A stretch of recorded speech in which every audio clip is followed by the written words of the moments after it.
Hey guys, what's up? My name is Naj. Other people know me as NoJ. Some people know me as Noah. Anyway, I am bringing you a black and white Wi-Fi Pokemon battle for you guys today. And this was a lot of fun. This was with a member named Greetest, I believe. I will leave his link in the description. And we're going to start this right now. But first, I want to show you his team and I want to show you my team. My team is on the bottom part of the screen. I'm using some interesting Pokemon that features both 5th gen Pokemon such as Scrafty, the 3rd Pokemon, and Reuniclus, the 6th Pokemon, and other 4th gen and lower gen Pokemon. Anyway, we're going to start the battle right now, and it is a fun and pretty straightforward battling with not that many predictions. He's going to lead off with his Scolipede, and I'm leading off with my Rotom in the wash form. He's going to set up his first layer of Toxic Spikes right now, and I want the Scolipede to be gone because he's going to set up the Toxic Spikes, and it's going to be a pain in the butt to some of my Pokemon, so I'm just going to go right off the bat with the Stabbed Hydro Pump. I do get the crit right here. I don't think it mattered. I will leave a damage calculation on how much it should have done without the crit on the lower half of the screen. Anyway, he's going to bring in his Latios, and I'm predicting this to be either Choice Scarf or Choice Specs.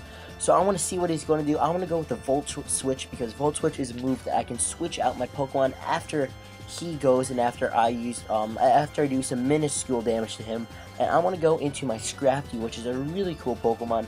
And he's going to get hurt by that poison, but it really doesn't matter because his ability, which is Shed Skin, is just going to clear it all up right away. So he's going to switch out because he knows that he can't really hit Scrafty with the Thunder as I go with my Bulk Up. Now I know that the only reason he could really bring in his Scissor is to go with the Superpower, and I hopefully with one Bulk Up I was going to be able to withstand that Superpower because my defense was at +1, but unfortunately I am going to be KO'd, and it is going to be because of crit. Again, I don't know if that mattered. I should leave a damage calculation below, but it was a bit unfortunate. But on the other hand, Hax is now even because I got one and he got one. Anyway, I'm pretty positive that this guy's a choice band set, so I know he's locked into that superpower. I want to go into my Rotom Wash, just to see what he's going to do. And I'm going to go for the Will-O-Wisp, and he actually goes for the U-turn, so I guess he wasn't really a choice band set after all. He is actually a Life Orb, which you guys should have seen in the previous moves, but I was too lazy to know that, I guess. Anyway, now I'm going to, after going for that Will-O-Wisp, he's going to bring in his Latios, and I just want, I'm actually predicting him to go for the Draco Meteor, because Draco Meteor with either the Specs or the Scarf item is very strong. I want to predict the Draco Meteor, going to go to my Scizor, which is going to take it really nicely. And this is going to be good for me because my Scizor is going to be doing a whole lot of damage to his Latios right about here. I want to predict him to switch out, so I'm going to go for the Pursuit, which is super effective, and it's going to be double damage because he's switching out on the same turn that I'm using this Pursuit. And I'm going to be lucky enough to KO his Latios right off the bat. So now I'm at a 2-1 advantage in the game, and my Scizor has a decent amount of HP left. He's going to go into his Hippowdon, and I'm predicting him to go for the Stealth Rocks because it is a very common move in today's metagame. So I'm going to go for the U-turn just to get some minuscule damage on his Hippowdon, and I'm going to go into my Rotom Wash. And Rotom Wash is going to scare him out eventually with the Hydro Pump. So after he gets up the Stealth Rocks, I know he's going to switch out, and I saw the rest of his team in the team previewer, and I saw that Latios was the only Pokemon that can resist water moves, so I had no doubt in my mind that Hydro Pump was going to do a lot to any Pokemon that he's going to bring in, and he decides to bring in his Scizor. And I'm going to go for that Hydro Pump, and it does a whole lot of damage.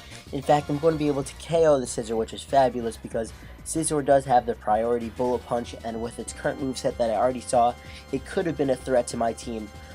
So now the Sandstorm is up, which is going to be a bit of a detriment to the Pokemon that aren't either Ground, Steel, or Rock type. And he's going to bring in his Garchomp, which is a Ground type, so he's going to be, the immunity is not going to be used against him at all. I'm going to go into my Scizor here, predicting him to go for the Outrage, and this is good because Scizor resists it, and I'm going to resist it enough to be able to take another one, and then going to go for a Roost because this is a bit of a bulkier Scizor. So he's going to go for that Outrage again. I'm going to be able to live it with minuscule HP, which I was really happy about, and I'm going to go for a Roost, and this is going to be good because I'm going to get more than 50% of my health back. And that's good because I want my Scizor to stay in the match, especially because it helps me take out his last Pokemon later in the match. So I know he has one more turn to go for the outrage because I didn't see him get confused in that turn. So he's going to go for the outrage, and I'm just going to be able to get a roost up again, which is really nice because now my HP is going to be at quite a great level. And now I know he's confused, and unless he has the Fire Fang on his moveset, I really don't think he's going to be able to stay in. So next turn, as he switches out, I know that I want to keep the momentum going on my side of the field, so I'm going to go for the U-turn to see what he's going to switch out to, and then use my appropriate counter if I can. He's going to go out into a Heatran, and I'm going to go for the U-turn. It's not going to be very effective whatsoever, but it does get the point across that I get to have switch advantage right now. So I'm going to go into my Garchomp, and Garchomp is going to be able to outspeed all Heatrans unless they do have the Scarf.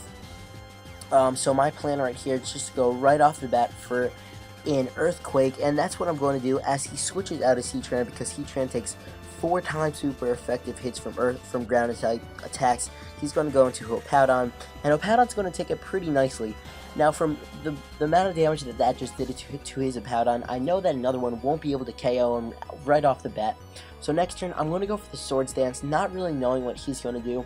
Unfortunately, he's going to use the Roar, which is going to roar my Garchomp out, and it's going to void all stat changes that I previously just did. But at least some good comes out from all of this, because he's going to roar a random Pokemon out onto my side of the field, and it's going to be my Thunderous.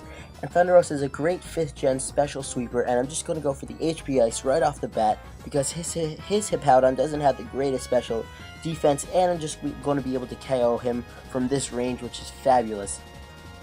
So now he only has 2 Pokemon left, which is his Garchomp and his Heatran, and I'm pretty sure this was going to be a match that I was going to be able to handle just with my Thunderous. So I'm planning I'm going to be able to outspeed this Garchomp, because I always do, but unfortunately he is going to be packing that Choice Scarf, which is going to make him faster than me. He's going to be able to KO my Thunderous, but this means that he's going to be locked into that Stone Edge.